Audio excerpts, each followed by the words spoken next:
I'm truly delighted to be introducing and moderating Kavita Devgan, a very, very dear friend of mine, her fourth book, The Don't Diet Plan. So let's get started. Kavita, you and me share a rapport of friendship for the last 25 years, and I have seen your books come through, and you growing and flourishing into a very, very prominent and successful writer of books on nutrition and diet. And my whole life journey has also been with you, with your counseling. So I want to express and show everyone what a delightful book it is, The Don't Diet Plan. So here it is, and congratulations, Kavita. So firstly, I want to know the first very basic question. How did this book come about? Oh, I don't know. I think you've been hearing about it for a long time as well, this book, Kavita. I have been writing this book forever, literally. My first book, which she just mentioned, was, Don't Diet, 50 Habits of Thin People. So that actually spoke about the habits that thin people automatically follow to keep them thin. So when I finished that book and that book was published, I realized that now it was time to write a book which actually gives people strategies that can help them. So to be honest, this book got started I started writing this book then and there, probably in 2016. So it got written chapter at a time. Every time a strategy would work, I've said this so many times, every time a person asks me about this book. So I wrote one chapter at a time whenever a strategy would work, because I counsel as well, right? I practice Yes. as a consultant. So every time a strategy would work, it'll become a chapter in my book. And then it'll get modified over time as I realize what works better and better. There are things which don't work, which are not there in the book, although originally they were supposed to be, chapters in the book as well. So this book literally got written one chapter at a time, Kavita, over a Mhm. long period of time. And in between, in fact, as you know, and my regular readers know, I ended up writing two more books, which were not connected to diet at all. The Ultimate Oh, Grandmother Hacks is not connected to diet. That's about, the healthy habits that we must yes. include in our diet from our Absolutely. ancestors. And then Mm. Fix It with Food is about everyday superfoods, the foods that you can find at your local sabzi wala, and what goodness that they add to our diet. So finally, I think it was time for this book to be out. And I had enough strategies in place and enough diet hacks. And as you've read the book, there are Yes, diet hacks, there are quizzes, and absolutely. a lot of stuff packed in. So now was the time to release it when I had enough information to pass on to the readers. Great. So I just want a very, very basic question, which every woman, every person on Mother Earth wants to know. What is the importance of diet in losing weight? Because we're always talking of losing weight. So kindly tell us your perspective. What is the importance of food? What is the importance of a good diet when you want to lose weight? So first, here I really want to distinguish between the word diet Mm-hmm. as people perceive it and what Yes. I mean by diet. Okay, which is why I insist on saying don't diet, because I am Mhm. saying no to the diets that people follow. Because Yes. diet has been made into a four-letter word, I feel today, literally a four-letter word. So, Mm-hmm. for me, a diet which you need to pursue to lose weight is something that is nourishing to your body, that does not take away the good stuff, only removes some of the bad stuff to ensure that you lose weight. So, yes, if you're following this diet, it is very important to lose weight. But if you're trying to follow a fad diet, I mean, in fact, there's a full chapter on how to identify a diet and how to stay away from it in the book. So, if you're following a fad diet, it is of no importance at all. But if you're So, following diet as I define it, I think the importance of it in our in becoming healthy as well as to in losing weight is almost 80%. so Exercise what? is great for Yes. a lot of factors, a lot of things. It does a lot of good to the body, but just alone, you will not be able to lose weight with exercise alone. I would say almost So, 80% importance is your diet. yeah. So then, what is the right way to diet? Like, suppose I want to lose weight. What is the right? What is the concoction that you like to share with our viewers today? What is the Mm. right way? Okay. So the right way is first not doing the wrong thing, which is not following a fad diet. Mm-hmm. I am a strict believer that if you want to lose weight, or even if you want to just get healthy and modify your diet to something that keeps you nourished and happy and healthy, and you wake up with a spring in your feet every morning, then you have to make sure that you follow a sustainable diet, something that you can follow all your life, something that doesn't sound like a punishment to you, something that is ingrained and is tailored for your lifestyle. Expecting somebody who's been eating poha all their life to switch to suddenly muesli or oats doesn't work, because for how long will you do it? I'm just giving you one simple example here. Similarly, asking someone who's used to eating dal chawal for dinner to start eating just salads for dinner is not going to work, right? There are lots of permutations and combinations that can be worked out depending on a person's requirement. So, first rule of diet is that it should make you happy. If it's not making you happy, you will not be able to sustain it for a long period of time. Second, it should suit your lifestyle. It has to suit your lifestyle and your body type. Very, very important. And third, you should be able to see yourself following a certain section of it at least all your life. Like they say, you should be able to see yourself going old with your diet. So that's the kind of diet you should follow, and that will deliver results. So I guess we do understand that whatever diet or food pattern we have to follow, firstly, it has to make our soul happy. It has to make us happy, right? So lovely to hear these kind words coming from a, nutritionist, because sometimes diets make us very unhappy. Another thing I want to ask is, you talk a lot, Kavita, about raw foods and fermented foods in your books. So what is the significance of these two? Very important. There are two big pillars of my diet, and that's something I've been using as a tool for a very long time with all my clients. I don't like to call them patients, so all my clients, and they work beautifully. And that's not new. That's not something I have developed. That's just something I realized that was followed very automatically. In fact, so if you like, for example, you have read my earlier book, Ultimate Granular Diets, and I've mentioned the importance of these there as well, right? So earlier in the traditional diet that we used to follow, raw foods and fermented foods were automatic parts of our diet, of our meal plans. Suddenly, somehow along the way, along the years, they got dropped on the side and we forgot about them.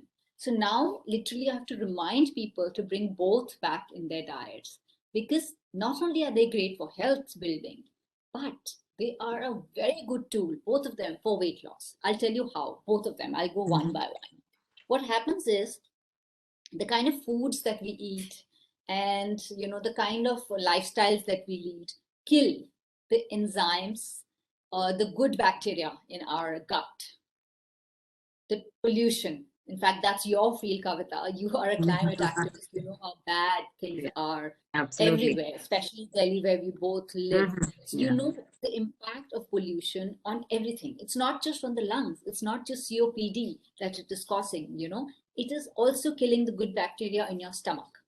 So the fermented food, what they do is, they, on a daily basis, whenever you eat them, add good bacteria to your gut, your stomach. So when this balance of good versus the bad bacteria stays positive, that's when you can actually lose weight. If it is in imbalance, as they say, you have more bad bacteria, less good bacteria, whatever diet you might try to follow, even if you go completely on starvation, trust me, you will not lose weight. The moment I add fermented foods to people's diet on a regular basis, they start losing weight and they don't understand what has changed. This has changed. Their gut is functioning better. Similarly, for raw foods, again, in our stomach, we have enzymes which actually help all the systems of the body function better. Everything that you're eating also gets digested better if you have the right enzyme for it in the stomach. These again need to be replenished from time to time. And the best source of enzymes is raw food, whether it is raw fruit, raw vegetables, or even raw sprouts.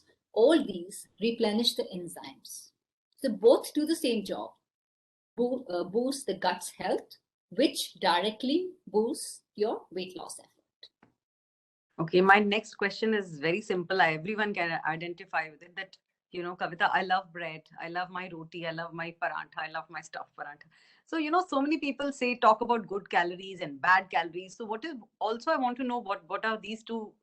Why do you slot them good calorie, bad calorie? Everybody does it, and how can we love bread, we love parantha, we love roti. How do you think? Can you guide us? That whether it's actually a culprit, bread and carbohydrates. What's your opinion on this? Because I've been reading your book and it's an eye opener, but I still want it from the horse's mouth for the festival. Yes, no, I understand. And it's very important that you bring it up because carbohydrate, again, has been getting a lot of bad rap for a very Yeah. long time. And which is why I have put a chapter in the book where I explain very clearly that not all carbohydrates are bad. And Yeah. in fact, going off carbohydrates completely is the worst thing that you can do to your body and to your weight. Mm. If you try to go off carbohydrates completely, trust me, you're going to do your body a lot of damage and it's just not worth it. Carbohydrates are needed for a lot of things in the body. You need it for energy, you need it for, satiety. If you don't eat carbohydrates, you will not feel satisfied with the meal. So, Mm. again, it's full circle. You'll be back to binging. And most importantly, which people don't realize it, is that we need some carbohydrates to stay happy. Show me a Yeah. person who's been on a nil carbohydrate diet and he or she is smiling. You'll always find them cranky. You'll Mm. always find them cranky. And there's science behind it. Carbohydrates are needed to form serotonin in your brain, which keeps you happy. So if you deny your body serotonin completely by denying the body carbohydrates completely for very long periods of time, you will be one very sad person, making everybody around you also very sad. So yes, carbohydrates are very, very important, but Right. you need to choose them right. No food is off limit. You also know, I always say Yeah. that nothing is to be banned completely unless there is a very, very solid reason for it. Every food can be had in moderation, and carbohydrates also need to be had in moderation, but you need to choose the carbs that are not refined, the carbs that do not suddenly increase your sugar in the body, which is stuff like white bread and maida. Once in a while even these are okay, but Hmm. not as a habit, right? So you need to choose your carbohydrates very carefully. And as far as good calories and bad calories are concerned, again, I'm not a huge proponent of calorie counting. I don't ask anyone to count their calories. I just follow a very simple principle of increasing the good food in your diet and decreasing the bad food in the diet, adding so much nutrition and nutritious food that the bad food gets crowded out on its own. And that automatically takes care of your calories, is what I've seen. Too Mm. much calorie counting is too obsessive and it is too saddening and just depresses people and never shows results. Yeah. So, again, with calories, you need to choose good calories. If you're looking at a food and you can see that this food is going to do something good to you, it's going to give you maybe some great amount of vitamin A for your eyes. Maybe, if you're having a sweet potato chaat, shakarkandi chaat, everyone says, why? It's a carb. Why are you eating it? But when I look at a shakarkandi chaat, I see a lot of vitamin A that I'm going to be eating. It's the highest source of vitamin A in the world, even more than kale, the most expensive food in the world, even more than that. So if you're eating a shakarkandi chaat and it's giving you a lot of vitamin A, I would call it a good calorie, Mm. to understand the difference. Whereas if I'm looking at a burfi, which is Yeah. probably giving you the same amount of calories, but it's not giving you any other health benefit except probably sugar, you know? Mm. So that I would call as a bad calorie. So you need to choose. If you learn the skill, and I teach that very well in the book, as you've seen, I've explained how to Yeah. really identify good calories and bad calories. If you learn the skill, you will probably never have to do calorie counting in your life. Okay. Another thing is, like sometimes so many of my friends also, we eat food, we don't feel satisfied, we don't feel that fullness. So you also mentioned the fullness factor, and I'm hearing it for the first time, Kavita. What is it? What is the fullness factor that you've mentioned? Yeah, it's a very lesser known, Yeah. tool. In fact, I feel I want more and more people to understand this because it's a wonderful tool to judge foods. Usually people talk about glycemic index and glycemic load, which tells us about how satisfying that food would be. But the problem there is that they only classify the carbohydrate foods. Whereas fullness factor is a scale, again, a scale, and it's an international scale, a scientific scale, which ranks foods basis how full they make you feel after eating them. So if you go by that scale, it will tell you which food will make you happier and will make you stay full for a longer period of time compared to the other foods. So amongst the fruits you can compare, amongst the carbohydrate, the grains you can compare. So it's a very interesting chapter. Everyone must read that because it'll be a lot of news to everyone. So, with your past two questions, you've really encouraged me because winter's coming to eat a lot of stuffed methi, parantha and all. I think we can do that because it makes me happy, it makes me full, it's got the right carbs and the greens. What do you say? Absolutely. Why not?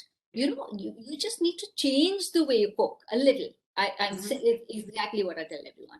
For example, if you make a methi parantha, just stuff it with so much methi that it's 50% atta and 50% methi. Similarly, when you're making poha, I tell everyone, keep it 50-50. Just remember this proportion of 50-50. When you're eating carbohydrate, keep your carbs to 50 and the rest 50 should be your vegetable or your protein.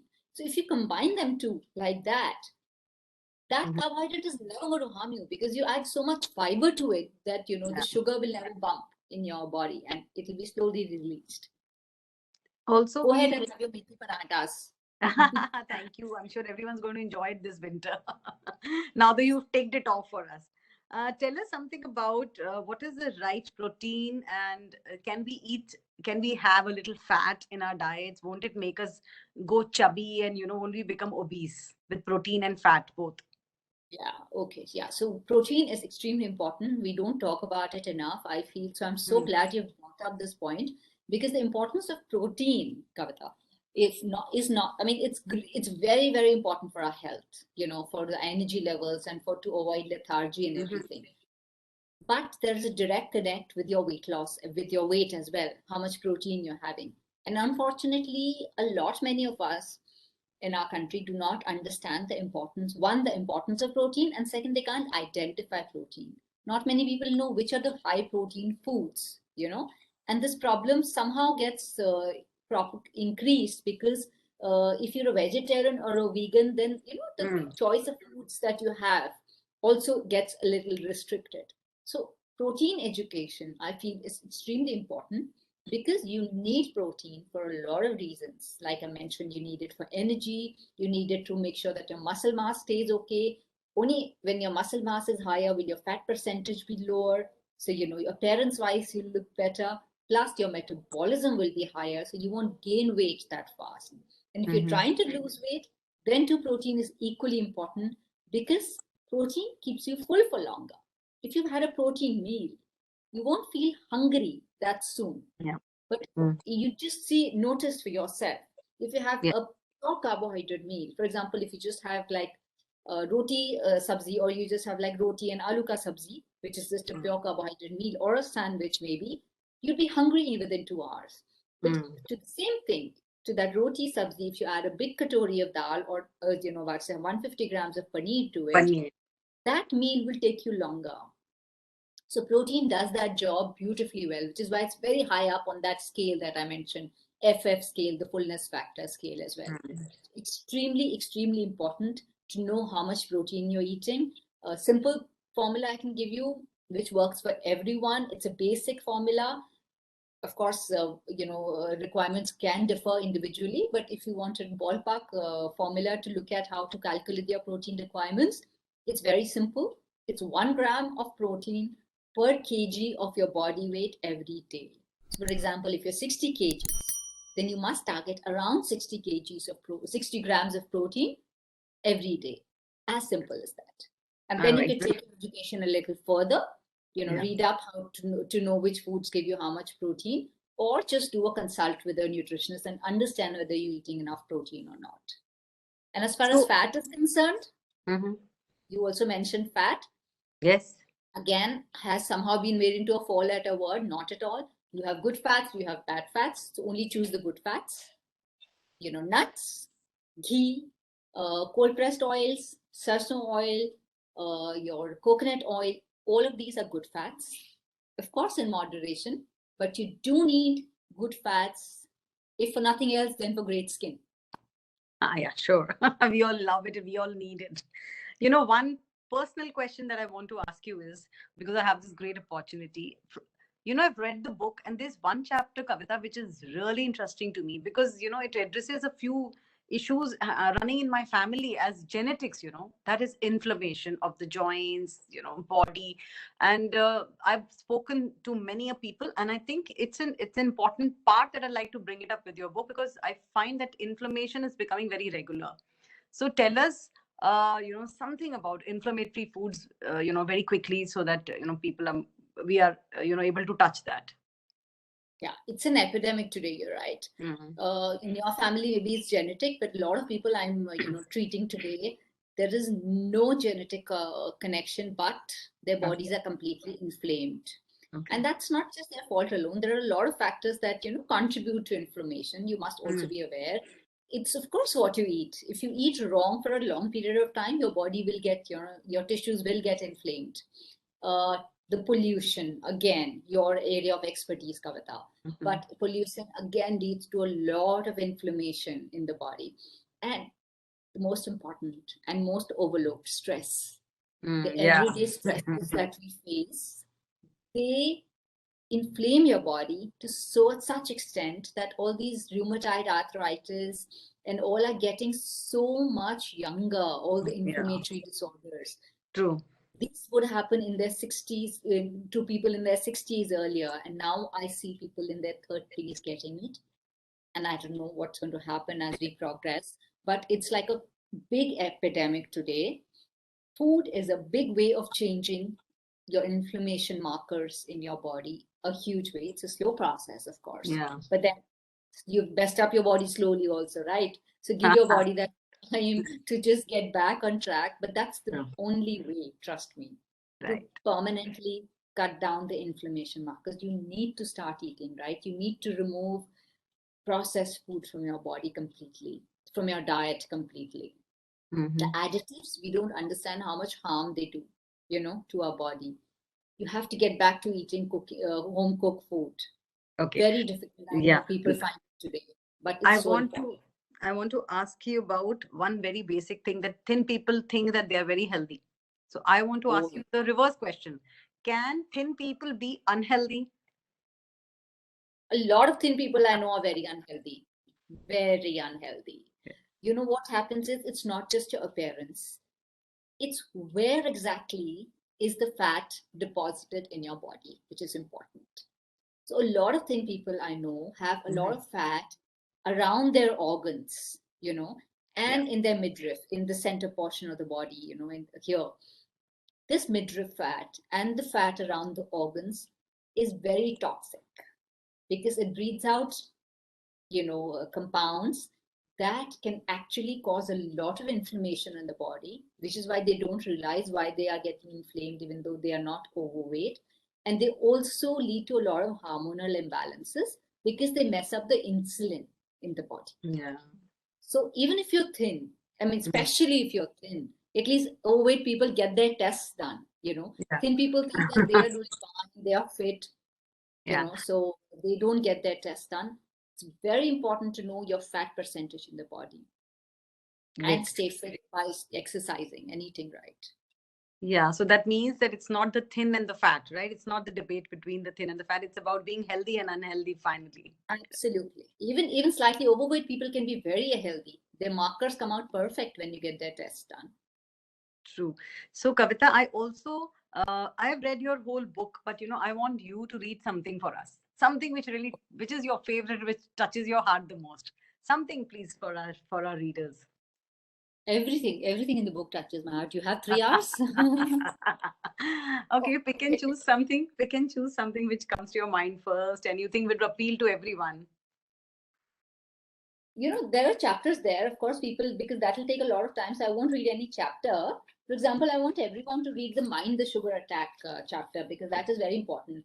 The amount of sugar we eat as Indians is amazing, crazy. Then there are quizzes there, which I'm sure which will really benefit a lot of people, like Are you on a sugar high? Do you know how to read the labels right? And how to Mm. wean refined foods. What I would like to read here is maybe one of the hacks, because I have a lot of these, besides the regular gyan in the chapters, I have a lot of these diet hacks, which are like quick, suggestions that can actually help you quickly lose weight. Okay, so why don't I read? We've already spoken about inflammation, so I'll avoid that one. Let me find another diet hack. This one is a long one, but everyone must read this. Diet hack 4, which is a detox plan. So this is like a full Okay. 4-week plan for someone who wants to detox, and who's Okay. worried about the inflammation in the body. So that they can do. Okay, maybe I can read. There is this nice mind diet hack that I'm trying to find, because people don't consider the mind part of it that important. But it is so okay. I'll read this. Diet hack 8, bust the weight loss plateau, because everyone Oh goes my through this. God. Yeah. I was just coming to this advice. Do you tell us about the weight loss plateau? Very, very, very telepathic. Yeah, everyone faces this. So I'll just Yeah. quickly read this one for you. Yeah, please. Okay, this is diet hack 8. Okay. For a weight loss plan to hit a plateau is almost a certainty. This happens when the body begins adapting to the diet changes: lower carbs, higher protein, no processed foods, more fiber, and gets accustomed to it, leading to a slowdown of weight, sometimes even an absolute stop. Everyone faces this, I'm sure. So now at this point, you need to get smarter and trick the body to get it to respond again. You may try one of these 7 diets. I've mentioned 7 diets here. First, do a couple of very high protein days and eliminate carbohydrates completely for a few days. Unlimited lean protein mobilizes fat burning and gets the metabolism high up again. So now all these 7 diets that I mentioned here are diets that I've tried with people and they have yielded results. That's the only reason why they're part of this book. Second, do 2 weeks of alkaline eating. Focus on eating alkaline promoting foods like fruits, vegetables, beans, nuts, and seeds, and eliminate acid promoting foods like meat, poultry, fish, dairy, eggs, grains, and alcohol. Third, significantly increase hydration. Double the quantity of water that you normally drink. This helps flush out toxins and improve the digestion. I reminded you to have your water, Kavita. Mm. I know. I thought might as well glow listening to you. Then the next one is, okay, this one really works. Okay, follow alternate low calorie and high calorie diets to shake things up and boost the metabolism. Then the next one is, for 2 to 3 days, add back the foods that you had completely stopped. Maybe eat a pasta dish, refined pasta, I mean here, Chinese takeout, or golgappe, only Wow. one dish a day. So basically, what happens is that this makes your body less defensive, and it realizes that yes, it's going to get food. So that block which has come on your weight opens up, and the door starts opening up again. Follow intermittent fasting for a week. The 16-8 plan, where you eat within the 8-hour window and fast for 16 hours with a low carb diet, sticking to a whole, minimally processed foods, vegetables, lean proteins, and healthy fats. Then last 2 ones, these also work very beautifully. One is have 1 high protein, nil carb, 1 high carb, nil protein, and 1 only fruits and vegetables day. So this is like a 3-day plan. So you do 1 full day of full protein, 1 full day of nil protein, only carbohydrates, and 1 full day of a complete detox, just fruits and vegetables. It works Great. fabulous. If you Thank reach you. a plateau, try this. And last, Thank I'll just read Mhm. last just one. Up the intake again, what we've already spoken about, of fermented foods. Mm. Eat 3 fermented foods and sprouted foods every day for 3 consecutive days. Choose from lentil and grain sprouts, dhokla, homemade dahi, idli, etc. So all of these work beautifully. So try them out. Fabulous. I just want to ask you one more thing, that after listening to you, and all these hacks that and the beautiful combination of food that you've mentioned, I think all of us are going to be less grumpy when we follow this eating pattern. We'll be healthier, less grumpy, because grumpy is a bad thing. Whenever we are on diet, we are like, ready. People who are hungry are ready to, pounce on the other person, even on a little thing. So being happy, healthy, eating our greens and anti-inflammatory food, there's so much to take away from this conversation. What do you think would be your 2 3 things that you want to give as a taking away point for all our listeners today? One, please stop standing on the scale so often. Your weight is just one parameter of your health. There are so many other parameters. Focus equally on all of those. Is your skin looking okay? Is your hair doing okay? Is your energy level okay? Is your mood okay? Do you feel good about life in general? Are you looking fine? There are so many parameters to focus on. Don't focus on just your weight. That's the first thing. Mm-hmm. Second, whenever you try to modify your diet, instead of trying to remove foods from your diet, try and add good foods to your diet. For example, try and add 2 to 3 fruits every day to your daily meal plan. So if you fit them in during the time when you do your snacking, like for example at 11 o'clock or at 5 o'clock, then you'll automatically remove the wrong foods that you eat from at that time, right? So instead of trying to remove foods, because that's too much pressure, that I don't have to eat this, that's pressure, you don't want that. Just think, oh, what good can I add to my diet? It'll automatically make sure that you eat less of the bad food. It's very, very important. And third, weight is important, but not all important. Please, just learn to enjoy your life. If the pandemic has taught us anything at all, it is that your health is so much more important than anything else. So focus on immunity, focus on so many other things. Don't just keep dieting. Fabulous, wonderful, and very, very put it in such simple words. And even the book is like straight from the heart. I want to share with everyone who's listening to this conversation. The book is really simple, easy to follow, and I can swear by it because I've already read the whole book. And there are so many things I would also love to share, but then Kavita is the master of the game here, not me. So anyway, Kavita, thank you so much. And I just want to say one line before I close this, that you've taught us to lose weight the right way. Subscribe to Nation Next YouTube channel and press the bell icon to get regular updates from Nation Next. Also like Nation Next Facebook page and follow us on Instagram and Twitter.